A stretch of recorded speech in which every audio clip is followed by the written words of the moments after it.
कहीं न कहीं उनको लग रहा है कि एक दलित का बेटा जो है कैसे बिहार में अपना जनाधार खड़ा कर रहा है। तो ऐसा नहीं है कि आसान कर दिया आपने, आपके पार्टी के लिए तो खून पसीना बहा रहा है। तो कहीं न कहीं उनको लगता है कि जीतन राम जनहित में मुद्दा उठा रहे हैं और लोगों के हित के मुद्दा को उठा रहे हैं। तो कहीं न कहीं उनको लगता है कि भाई इतना बड़ा कद इनको बढ़ जाएगा तो हमको आगे जाके परेशानी हो जाएगी। ये तो बिल्कुल निराधार बात है, ऐसा कहीं कुछ नहीं है। हमारे जीतन राम मांझी जी ने जो गरीबों की आवाज़ हमेशा जैसे शराबबंदी को लेकर के उठाते हैं, गरीबों के भूमिहीन जो लोग हैं उसको पर्चा देने की बात करते हैं, तो गला मिलना न मिलना वो हमारे राष्ट्रीय अध्यक्ष हैं, वो तय करेंगे कि इनके साथ वो रहेंगे नहीं रहेंगे। बिहार में राजनीति का पारा मौसम से ज्यादा टेम्परेचर हाई हो चुका है।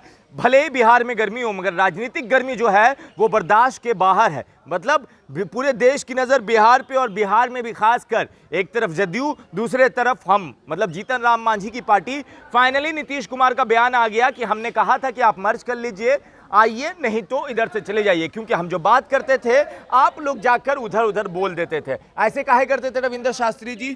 देखिए, हमारे बिहार के पूर्व मुख्यमंत्री माननीय श्री जीतन राम मांझी जी का बिहार में जो है जनाधार बढ़ रहा है। इसलिए कहीं न कहीं उनको लग रहा है कि एक दलित का बेटा जो है कैसे बिहार में अपना जनाधार खड़ा कर रहा है। हम लोग जीरो से शुरुआत किए, मुख्यमंत्री वही ना बनाए जी। एक चीज़ समझ लीजिए, आपके पार्टी का अगर कोई नेता है या कोई वर्कर है तो उसको मंत्री बना दीजिए, विधायक बना दीजिए, मुख्यमंत्री बना दीजिए। तो कहीं न कहीं आपके पार्टी के लिए खून पसीना और ईमानदारी से उन्होंने समय दिया तो उसके रूप में वर्कर को मिलता है। तो ऐसा नहीं है कि आसान कर दिया आपने, आपके पार्टी के लिए तो खून पसीना बहा रहे थे। आप कोई भी बनाता है तो मुख्यमंत्री बन गए ना साहब। अरे भाई, मुख्यमंत्री बन जाए तो क्या उनके दल के ही तो नेता थे, कौन बाहर के दल के तो नहीं थे कि वो दल करके हटा करके दूसरे दल के नेता को बना दिया। तो मतलब उस टाइम भी दलित समाज थे तो एक तो सम्मान तो दिया ना कि दलित समाज के नेता को मुख्यमंत्री बना दिया। अब आप बोल रहे कि निकाल दिया तो बोल रहे अपमान है ही। नहीं, बनाया ठीक है, लेकिन जब जनता के लिए काम करने का मौका मिला इनको तो काम करने से भी तो रोका कौन रोका? उन्होंने ही रोका। अगर वो चाहते कि नहीं भाई दलित के नेता हैं, दलितों के लिए काम कर रहे हैं, माइनॉरिटी के लिए काम कर रहे हैं तो काम करने देते स्वेच्छा से। उनको लगा कि भाई इतना बड़ा यहाँ काम कर रहे हैं, 34 निर्णय ले लिए हैं, अगर ये कहीं काम कर देते हैं तो फिर मेरा अस्तित्व समाप्त हो जाएगा। गाना फूसी काहे करते हैं आप लोग? जो बात हो रहा है नीतीश जी और आप में मतलब आपके नेता के साथ, वो दिल्ली जाके बोलने का क्या जरूरत था?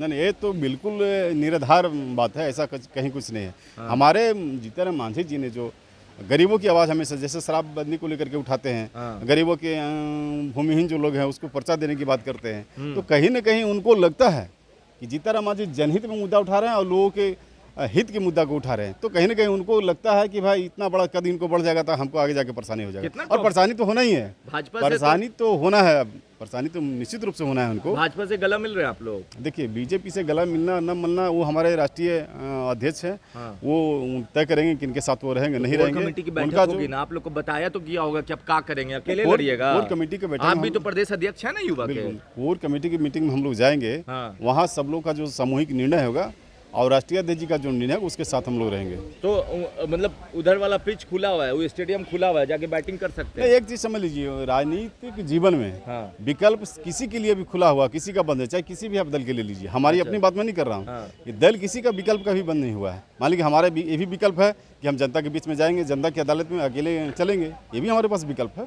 अच्छा, तो ये रास्ता थोड़ा कठिन है ना साहब? नहीं, संघर्ष हम लोग जीरो से शुरुआत हम लोग किया है तो 4 तक पहुँचे हैं ना, तो जीरो से शुरुआत किए 44 तक भी पहुंच सकते हैं।